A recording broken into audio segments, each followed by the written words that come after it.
చెప్పండి. దీని చరిత్ర 120 సంవత్సరాలు. 120 సంవత్సరాల క్రితము తాతల ముత్తాతల నుంచి వచ్చినప్పుడు ఇక్కడ ఎక్కుకుంటా వచ్చిర్రు. తవ్వలేదు, దారి లేదు. ఒక్క కుండ నీళ్లు గంగరకెళ్ళి తెస్తే ఆ ఒక్క కుండ నీళ్లు ఆ దొనల నీళ్ళు తెచ్చుకొని కలుపుకుంటే ఆ ఒక్క కుండల నీళ్లు మళ్ళీ తెల్లవారు దాకా ఉండి తర్వాత మళ్ళీ కచ్చీరు గద్దె కాడ కూడా పారబోసి ముఖాలు కడుక్కొని పోయిన రోజులు ఉన్నాయి ఇవి.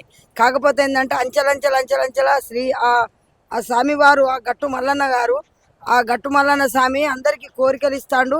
ఒకరి వెనుక ఒకరు వేల సంఖ్యల లక్షల సంఖ్యలో తరలి వస్తారు. కాబట్టి దయచేసి ఇక్కడికి వచ్చిన 120 సంవత్సరాల కింద ఎవరు వచ్చిండ్రు అన్నది ఇది నేను నిరూపణ. మా ఇంట్లోనే మా నాన్నగారు ఇక్కడికి వస్తే మా నాన్నమ్మకు పుట్టిండు కాబట్టి మా నాన్న పేరు గంగయ్య అని పెట్టుకుంటే మా నాన్న కూడా మేము 7గురం పుడితే 7గురికి పుట్టెంటుకలు మానకొండూరు మండలం కొండపలకల గ్రామం నుంచి నడిచి వచ్చి పుట్టెంటుకలు తీసిపోయిన రోజులు ఉన్నాయి. పుట్టెంటుకలు తీసినప్పుడు తవ్వలేదు, దారి లేదు. చెట్లు పట్టుకొని బండలు పట్టుకొని పాక్కుండా గత 8 రోజులు ఇది ఇప్పుడు శివరాత్రి 8 రోజుల కనుక బయలుదేరి 8 రోజుల నాడు మంతి నుంచి నడుచుకుంటూ వచ్చి గంగ దాటి గంగలో స్నానం చేసి 8 రోజులకు మళ్ళీ ఇక్కడ చేరుకొని ఇక్కడ దీపం ముట్టించి తెల్లవారు మళ్ళీ స్టార్ట్ అయితే 10వ రోజు నాడు మళ్ళీ వాళ్ళు ఇల్లు చేరుకుందరు.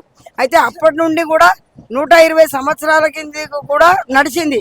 ఇది పురాతన కాలంలో ధర్మరాజు, భీముడు, నకులుడు, సహదేవుడు ఈ 5గురు పాండవులు అజ్ఞాతవాసం చేసి అరణ్యం చేసి అజ్ఞాతవాసం చేసినప్పుడు అది శ్రీశైలం కాడ ఆ జమ్మి వృక్షం కింద ఆభరణాలు పెట్టింది. కాబట్టి వాళ్ళు చక్కగా ఇడికి వచ్చే వరకు ఆ స్వామివారు దొనలో ఉన్నాడు కాబట్టి ఆ దొనకు ప్రతిష్ట లేదు. కాబట్టి ధర్మరాజు తంగేడు గట్టే జీరి ఆ దొప్ప గుట్టి దొప్పల దీపం ముట్టించి గట్టు మీద దీపారాధన ముట్టించిన వారికి గండాలు తప్పును, ఆ గట్టు మల్లన్న కోరికలు విత్తును, తనను కాదనని వారిని అడవి చేస్తును.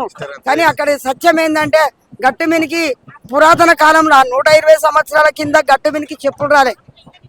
దయచేసి ఇప్పుడు చెప్పులు వేసుకొస్తారు, పవిత్రమైన గట్టును కూడా కంగాలు చేస్తారు. ఇక్కడ గట్టు మీద చిత్రం ఏంటంటే టాయిలెట్ పోయారు, బాత్రూమ్ పోరు. ఆ ఒక చిత్రానికి దూపు ఎక్కువ కాదు, నీళ్ళు ఎక్కువ పోయి. కాకపోతే ఏంటంటే ఇక్కడ వరం ఇస్తారు. వరం ఇచ్చిన కొద్దీ అంచెలంచెలుగా ఇక్కడ నల్లలు పెడతారు, నీళ్ళ సవలతు చేస్తారు. ఎన్నో సవలతులు చేశారు కానీ అన్ని చేస్తారు. దొనల నీళ్లు బోనాలలో పోసుకొని వాళ్ళు వంట చేసుకుంటారు. కాబట్టి పురాతన కాలం ఇది. 500, 1000 సంవత్సరాల కింద చరిత్ర ఉన్న మల్లన్న గట్టు మల్లన్న.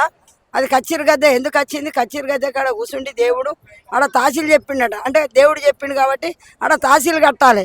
తహసీలు కట్టాలంటే ఇప్పుడు మనం కూడా ఆడికి వచ్చిన వాళ్ళు అంతా అక్కడికి పోయి పైసో పరకో వేసి బొట్టు పెట్టుకొని బండారు పెట్టుకొని శనార్థి చెప్తారు. స్వామివారికి శనార్థి చెప్తే అయితే ఈ గట్టు మల్లన్న ఏం చేసిండంటే ఎమ్లవాడ రాజరాజేశ్వరుడిది జాగారం ఈ అందరికి రాజ్యాలు పంచుతాడు. కోరేల దేవునికి ఇచ్చిండు, ఐలోని దేవునికి ఇచ్చిండు, అది ఓదల మల్లన్నకి ఇచ్చిండు, శ్రీశైలం మల్లికార్జునికి ఇచ్చిండు. కాబట్టి ఈయన నాకు ఇచ్చేది